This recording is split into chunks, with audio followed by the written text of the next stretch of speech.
Hi guys, welcome back to Father and Son Investing. I have an 85-year-old father and an 84-year-old mother with severe dementia. She has a hard time remembering who I am. Many of you are in that same situation. Recently, my father sold their house and they got a sizable sum of money from that. He was trying to figure out what to do with the money. So I prepared a little PowerPoint for him to help him think about what he would like to do with the money. Obviously, it's up to him. I'm going to share that with you today. So if you have an older friend, an older relative, someone who's looking for suggestions on what to do with their money in their 80s or even their 70s, I hope this will be helpful for you. Now, if you have other comments or other suggestions, please leave those in the comments section, both for me and for other people who see this video. So let's get started. The first thing I wanted to talk about with my father is, what do you want the money to actually to do? And this is really important. Do you need it to supplement your monthly expenses, or is it just to pay for emergencies that are outside of a monthly budget? Is it going to be used for medical expenses, or do you need it to grow for future needs? The next thing I wanted to talk about with my father is the timeline. How soon do you anticipate you need the money? Because that will help determine where you put this money to help it grow or just to keep it safe. This golden rule of horizon investing is important. The shorter your timeline when you need that money, the more certain you need that money to be to the exact dollar amount available when you pull it out. For anything less than 3 years, really prioritizing liquidity is really important. Here's a little chart that gives you an idea of where you might be putting your investing based on your timeline horizon. If you have greater than 5 years, then your odds of having your money grow within the stock market are pretty good. If it's less than 5 years, you're running some risk of actually losing some of your capital. So that puts us in a moderate to high risk category, and these are the type of investments that you would think about. Investing in the stock market, international equities, REITs or real estate investment trusts. The primary goal is to grow wealth and building, capitalizing on long-term market compounding to beat inflation. Now, when your timeline horizon is less than that, say 3 to 5 years, well, now you're going to be in the low to moderate risk tolerance. And so you're going to be looking for more stable investments, things like balanced mutual funds, that 60-40 stock bond allocation, or even going more conservative. You might be looking at high quality corporate bonds or municipal bonds, or even Series I savings bonds. If you're not familiar with Series I bonds, we've done some videos about those, but essentially you're getting a little bit extra for inflation on top of what a normal treasury bond might pay. Now, once you get down to the 1 to 3 category, well, now you're talking low risk tolerance, and you're looking for really capital preservation as your goal here. You don't want to be losing all of that money that you've saved up. So the chart here shows short-term government bond funds. We've got some short duration certificates of deposit. High yield savings accounts start coming into play. This says multi-year guaranteed annuities. I personally am just staying away from annuities. I've heard other people call those swear words, but that's up to you whether you want to get involved with annuities.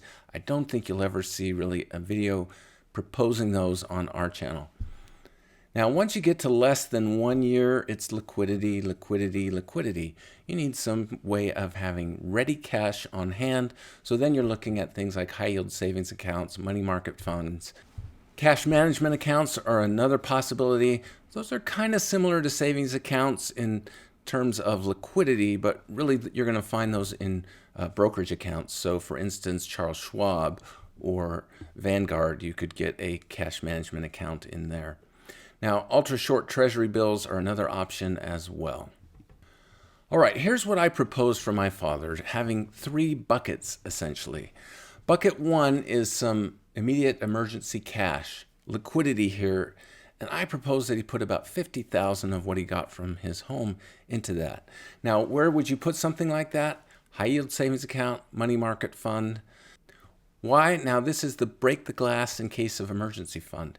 If my mother suddenly has a health downturn and he needs to hire private in-room care or transition her to a memory care wing immediately, I want him to be able to have cash readily available within 24 hours.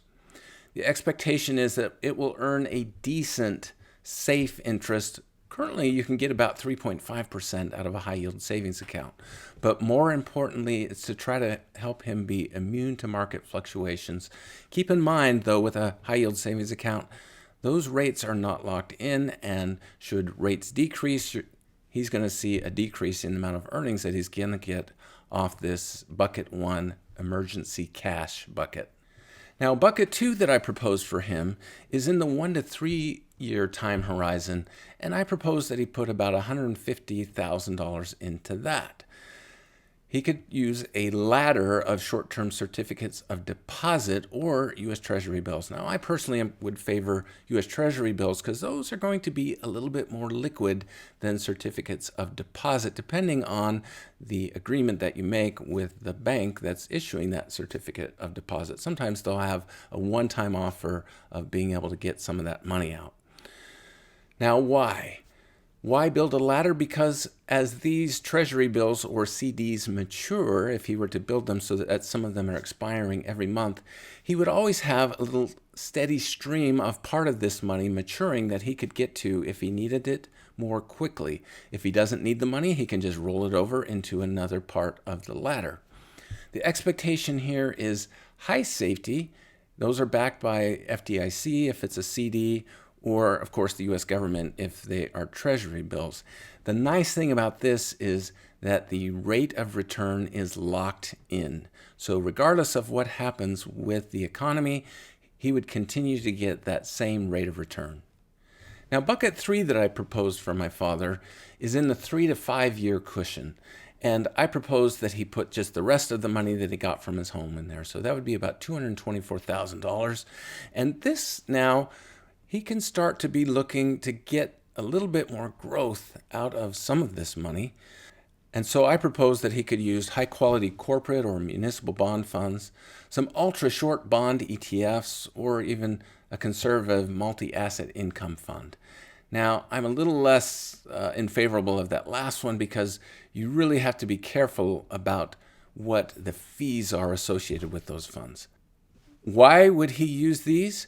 Well, because it has a little bit more time to sit, and he wants to be able to outpace inflation if he can, so that the purchasing power of his care fund doesn't erode, maybe grows just a little bit.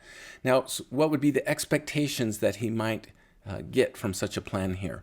Well, I looked recently, VTC, which is one of the Vanguard funds, 5.08%, or SCHI, which is one of the Schwab funds, 5.14%. These rates are not locked in, but the nice thing here is that he could get a little bit of capital appreciation should interest rates decline, because a lot of these are invested in bonds. Of course, if interest rates go down, the value of a bond goes up. So he might see a little bit of capital appreciation if interest rates go down. And of course, if interest rates are going up, well, then he might see some of these rates go up as well. So that was the 3 bucket plan for my 85-year-old father and his wife, my mother, 84 years old, with pretty severe dementia. Now, if you have other ideas about someone in this situation could do to kind of preserve some of their money, keep it safe, and really also be capable or usable for someone who's in their 80s, please, please, please leave comments in the comments section. I hope you enjoyed this video, and if you did, please give us a thumbs up and subscribe. As always, until next time, enjoy your investing.